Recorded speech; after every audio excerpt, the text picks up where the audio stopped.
The next day dawns in a similar state of silence. Melly rushes off to school before I finish shaving in the bathroom mirror. My fingers slip when I hold the razor and I cut myself.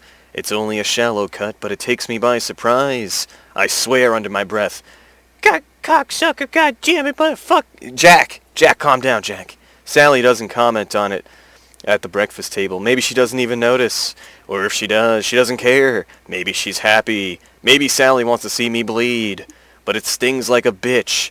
A gnarly bitch. The kind of bitch that's full of STDs and wants to stab you with syringes.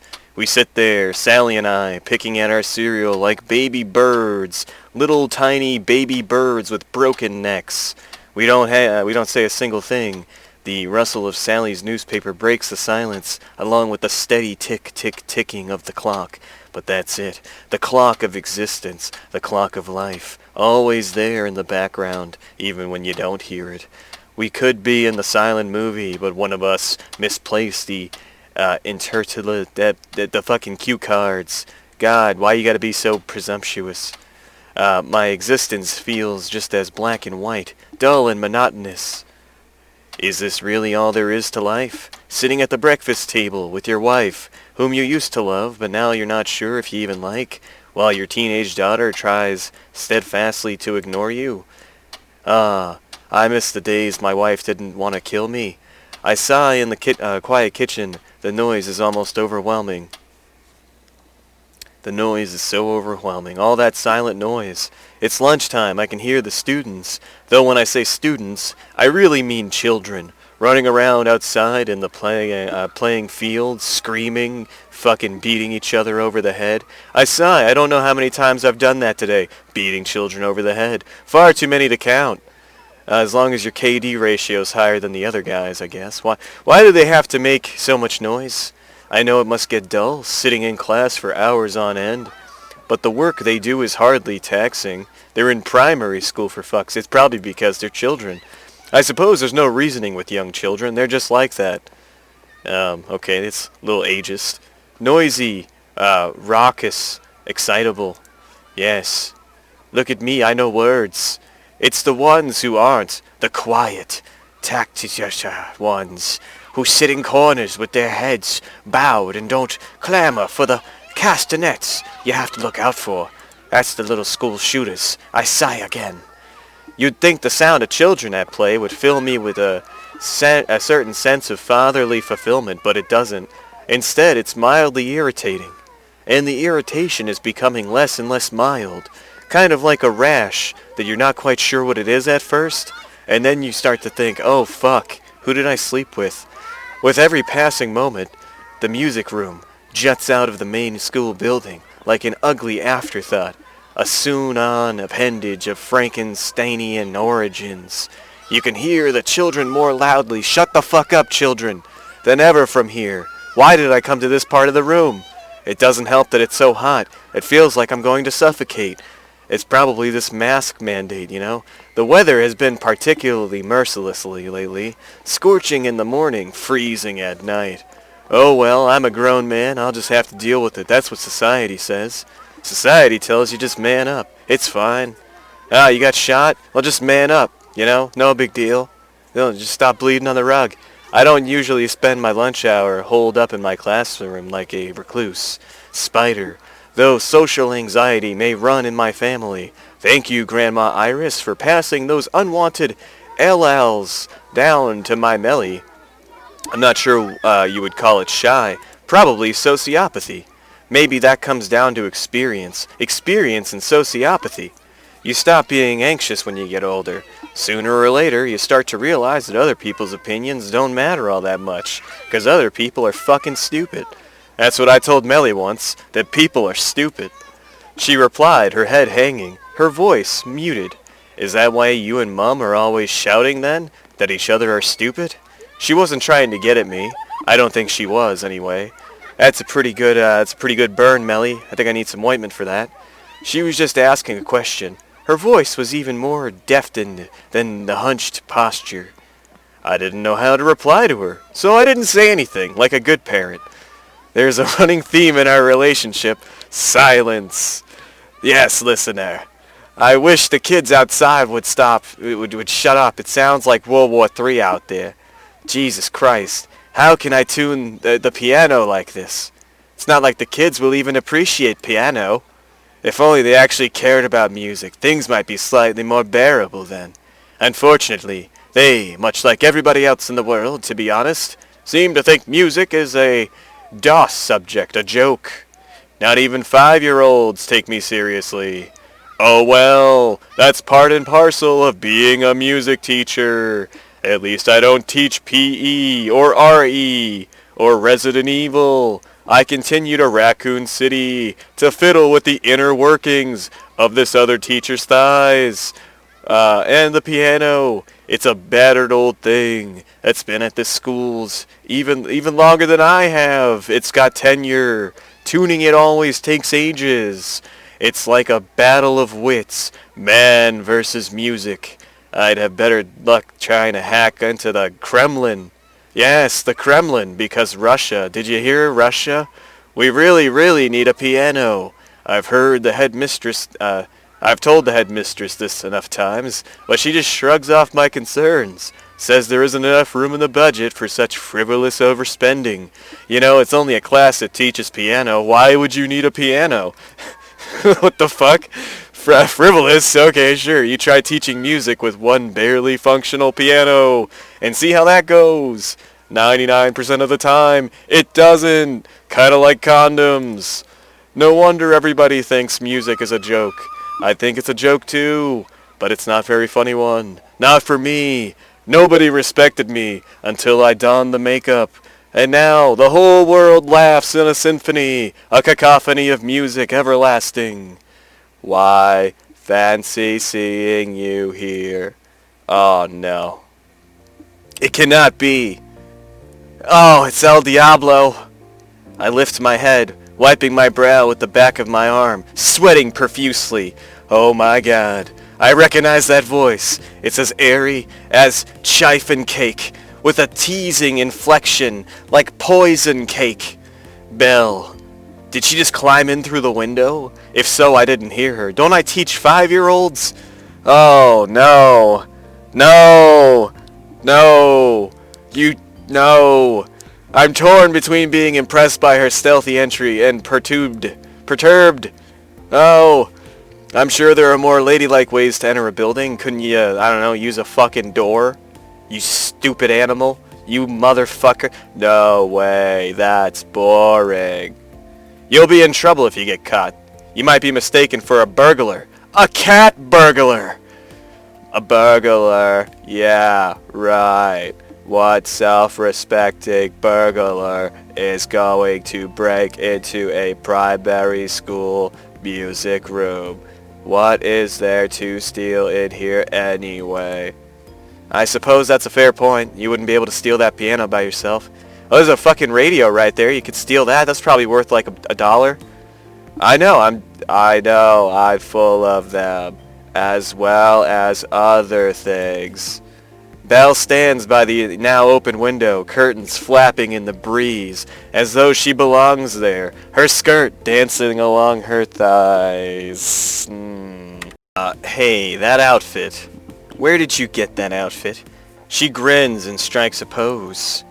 Yes, do you like it? It's a school uniform. A St. Catherine's uniform. I know, it's cute, right? I like the plaid skirt. Everyone likes plaid skirts. I look her up and down, arms folded, eyes narrowed, like a real teacher. Well, I am a real teacher, so it's not an act. I actually, sometimes I almost forget myself. They'd never let you into St. Catherine's looking like a cat girl. Oh, and why not? Is it because I'm so devilishly good looking and also a demon? Is it that irony? The devil going to a Catholic school. Ah, it's because your skirt is far too short. It should only be a few inches above your knee, not a whole foot. Like I could fit my whole oh no, I shouldn't have said. Oh jeez, never mind, Belle. Bye. I'm so glad you noticed. It's a little hard not to. So, do you think I'm sexy? You can't tear your eyes away from my beautiful thighs. Is that it? I'm just trying to look out for your modesty. You want to play at being the gallant knight, protecting your fair lady's honor. How touching. I never said you were a fair lady. You're very unfair, Belle.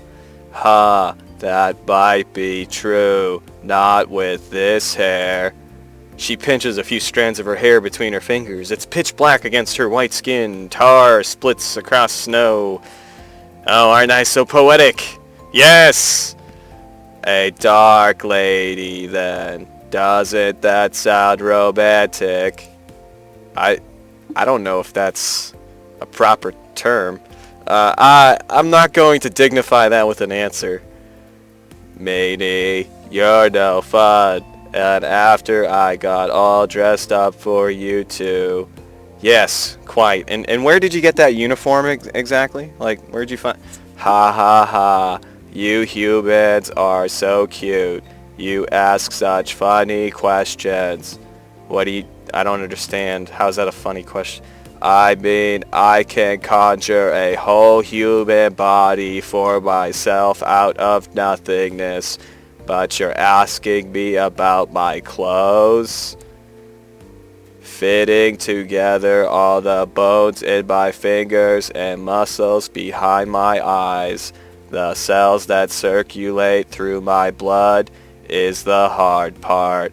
The wrapping paper and ribbons that go around all that is easy. I could do it in my sleep, just like your sleep paralysis demon. It's a fair point. My sleep paralysis demon can do it in my sleep. Crafting clothes from thin air does sound a lot easier than summoning a living, breathing human body. Which, is she possessing a human body, or is she the human? But like, did she transform from a cat physically, and that physical manifestation turned into a human, or did she like make a human body or possess a human body? Belle twirls, arms on her sides, examining her uniform. Her far too short skirt flutters. I am just struggling to understand why. Why me? Why Robin? Why what?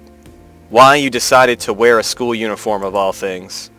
Do you really need to ask? Belle's eyes flash mischievously. It's because guys find it appealing. You do, don't you? I don't think we know one another well enough for this kind of conversation. That's what you say, but I know otherwise. The school's outfit is more than just a uniform. It's a symbol of youth, and old men like it when young girls pay attention to them. It makes them feel wanted, needed, attractive, right? I'm a demon, and I'm totally 18 plus. You heard it from her, from Belle herself, alright? I turned my head away. I should be tuning the piano. I have a class in half an hour, and I don't know what I'll do if I can't tune the piano. I gotta tune this fucking piano. Maybe I'll forego my grandiose plans and bust a nut out on the Mercedes instead. Oh no. No. No, never mind. I'm gonna bust out the maracas instead. We're redoing that. Little children like making noise. They'd probably enjoy that more than trying wearable though, you know. Lord of the Shepherd out of all the tune all the time. It's so out of tune. It's out of whack. It's whack a fucking doodle. Whack a fucking doodle do. Oh, a piano. Fortunately, it seems the presence of this battered old Steinway has made Belle forget her previous line of inquiry about sex and lingerie.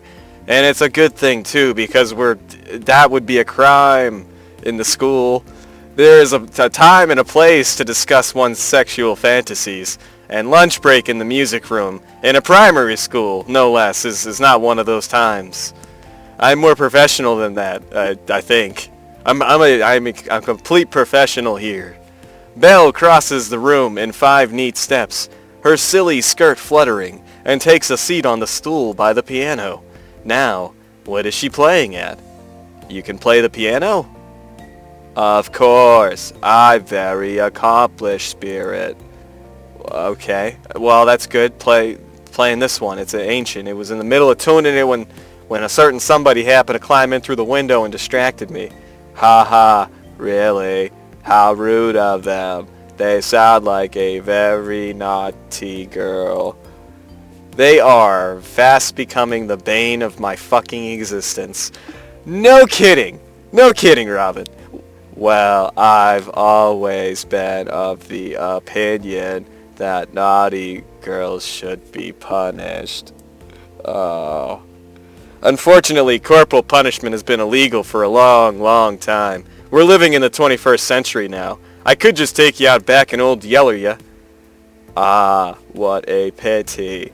And I do so love being scolded. Belle sighs and shrugs her shoulders, but the teasing smile on her face doesn't waver. Oh well, what can you do? If I can't be scolded properly in the manner to which I am accustomed, at least I can be praised. Alright. Oh no! No!